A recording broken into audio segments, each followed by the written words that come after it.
this is Scott Laird with D'Addario Strings. It's great to be with you today. In this video, we're going to talk a little bit about the difference between active and passive electric violins. Now, when you go to buy an electric violin, you may not know to even ask if the instrument is active or passive. Now, the short definition of the difference between active and passive is that an active electric violin usually has a 9-volt battery inside of it. A passive electric violin doesn't. You don't need to worry about a battery with a passive one. So what's the difference, and why would you want one over another? Well, first of all, it all goes to tone quality. It goes to the way that instrument sounds and how that instrument operates.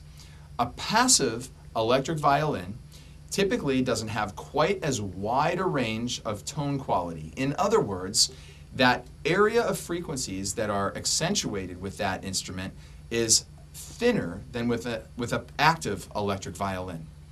It's not going to have as broad a range of tone qualities. Now, the positives towards getting a passive electric violin would include, number one, they're less expensive. Number two, you never have to worry about a battery going dead. So when you pull that electric violin out, you know that that violin's going to operate for you.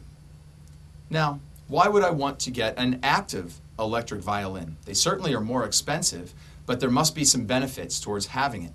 Well, they tend to have a wider frequency response. Now, what that means is that there are more frequencies that can be heard or perceived with that electric violin. When you can hear or perceive more frequencies, you have more control over the ultimate tone of the instrument.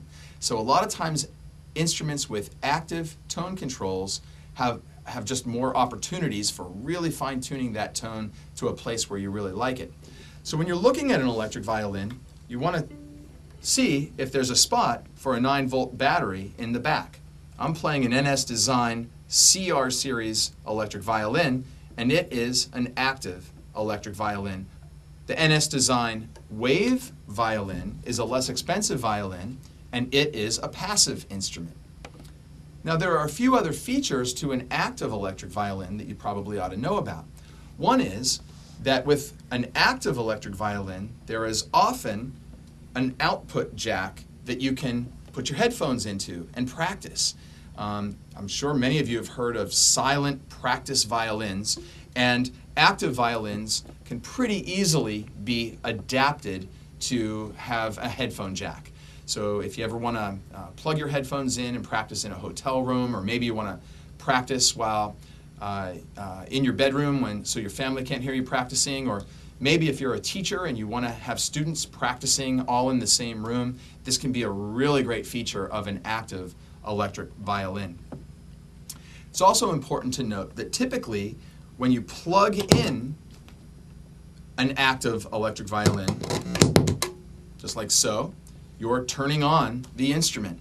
So if you leave that instrument plugged in overnight for a couple of nights, that battery is going to drain. So you want to always unplug your active electric violin when you're done playing to ensure that that battery has a nice long life. One little tip that I have learned over the years is when I have a big performance coming up, I change that battery. So that's part of the decision in choosing a new electric violin. Do I want to get a passive electric violin, a little less expensive, not quite as much control over the overall tone quality and range, or do I want to get an active electric violin, have a little more control over the tone of that instrument, and maybe some options for silent practice, headphone jacks, that kind of stuff as well.